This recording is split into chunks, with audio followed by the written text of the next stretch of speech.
Et j'aimerais vous suggérer certaines des choses qui devraient être dans votre plan de vie. Cet épisode, vous êtes nombreux à nous l'avoir demandé. Aujourd'hui, on vous l'apporte sur un plateau. Je vous laisse sans plus attendre découvrir le discours de Martin Luther King.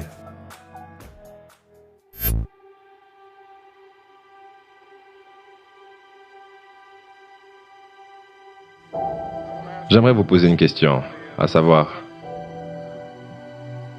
qu'est-ce qu'il y a dans votre plan de vie? C'est la période la plus importante et la plus cruciale de votre vie. Car ce que vous faites maintenant, et ce que vous décidez maintenant, à cet âge, pourrait bien déterminer la direction que prendra votre vie. Chaque fois qu'un bâtiment est construit, vous avez généralement un architecte qui dessine un plan. Et ce plan sert d'exemple, de guide, de modèle pour ceux qui vont construire le bâtiment. Et un bâtiment ne peut être bien construit sans un bon plan organisé et solide. Maintenant, chacun d'entre vous passe à travers le processus de construire la structure de votre vie.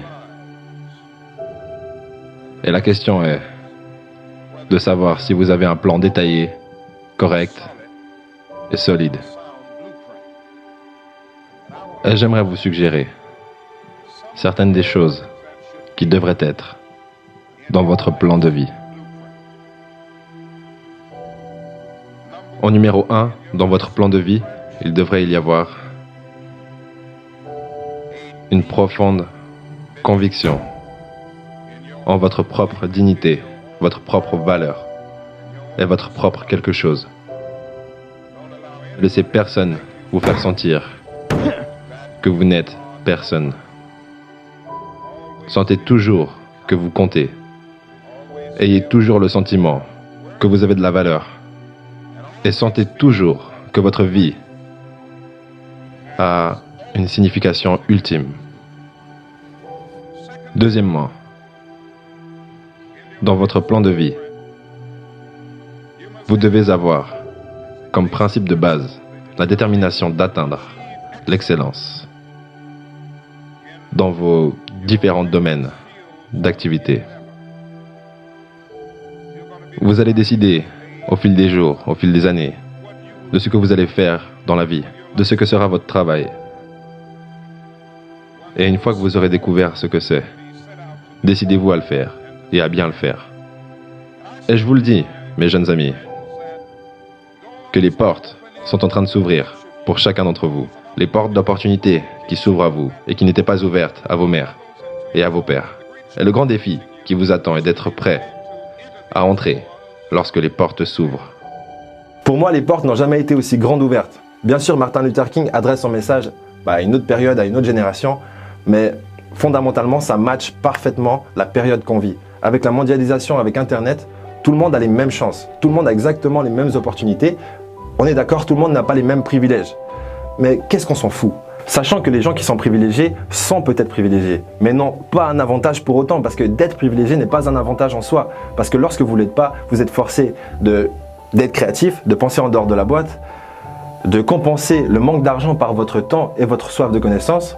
Et tout ça vous transformera en une personne meilleure au bout du chemin. Dans une conférence en 1871, Ralph Waldo Emerson, le grand essayiste, a déclaré « Si un homme peut écrire un meilleur livre, ou prêcher un meilleur sermon, ou faire un meilleur piège à souris que son voisin, même s'il construit sa maison dans la forêt, le monde fera un chemin battu jusqu'à sa porte. » Cela n'a pas toujours été vrai, mais ça deviendra de plus en plus vrai. Et je vous encourage donc à travailler dur, à brûler l'huile de minuit. Je vous dirais, n'abandonnez pas l'école. Et je comprends toutes les raisons sociales pour lesquelles nous abandonnons souvent l'école. Mais je vous encourage, malgré votre situation économique critique, malgré la situation que vous êtes obligé de vivre si souvent, dans des conditions intolérables. Restez à l'école. Et lorsque vous découvrirez ce que vous allez être dans la vie, décidez-vous de le faire comme si Dieu Tout-Puissant vous avait appelé pour ce moment précis de l'histoire, pour le faire. Efforcez-vous de faire du bon travail et de faire ce travail si bien que les vivants, les morts et les gens qui ne sont pas encore nés ne pourraient pas le faire mieux.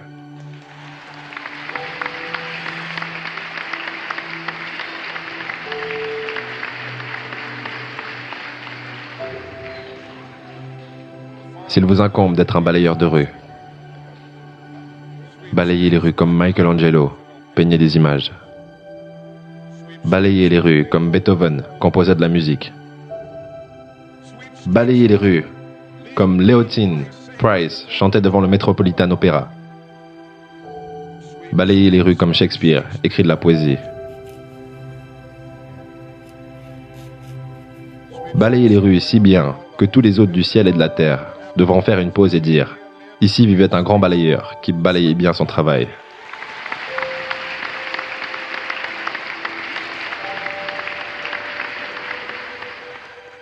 Si vous ne pouvez pas être un pin au sommet de la colline, soyez un arbuste dans la vallée. Mais soyez le meilleur petit arbuste sur le flanc de la colline. Soyez un buisson si vous ne pouvez pas être un arbre. Si vous ne pouvez pas être une autoroute, soyez juste un sentier. Si vous ne pouvez pas être un soleil, soyez une étoile. Car ce n'est pas par la taille que vous gagnez ou que vous échouez. Soyez le meilleur de ce que vous êtes. L'autre jour, on m'a demandé, Sonny, si tu avais un enfant, est-ce que tu le pousserais à faire ce que tu fais? Et ma réponse, ça a été, non, pas du tout. Au contraire, pour moi, c'est égal de savoir qu'est-ce que mon futur potentiel enfant ferait. Ça n'a aucune importance en fait. Ce qui compte, c'est comment il le fait. Et je voudrais m'assurer qu'il le fasse mieux que personne.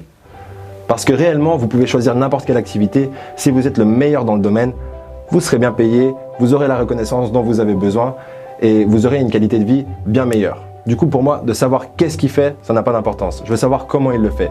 Et pour qu'il le fasse bien, je voudrais qu'il s'assure qu'il a une bonne raison de le faire. La vie, pour aucun d'entre nous, a été facile. Mais nous devons continuer à avancer. Nous devons continuer. Si vous ne pouvez pas voler, courez. Si vous ne pouvez pas courir, marchez. Si vous ne pouvez pas marcher, rampez. Mais par tous les moyens, continuez d'avancer. Réalisez que tant que vous ne vous arrêtez pas, c'est littéralement impossible pour vous d'échouer. Et comprenez aussi que si vous n'arrivez pas à atteindre votre objectif du premier ou du deuxième coup, c'est normal. Ça ne veut pas dire qu'il faut changer d'objectif, mais ça veut probablement dire qu'il faut changer d'approche. Voilà. Je vous donne rendez-vous sur argentrepreneur.com pour plein de trucs sympas et gratuits. Et je vous laisse vous abonner à la chaîne pour ne pas manquer notre prochain épisode que vous allez découvrir maintenant. La deuxième partie de tout ça, c'est que vous devez savoir pourquoi vous faites ça. Parce que vous savez quoi? Vous avez peut-être de grands rêves, comme j'aimerais gagner $1 milliard ou j'aimerais ramener la paix sur la terre. Pourquoi?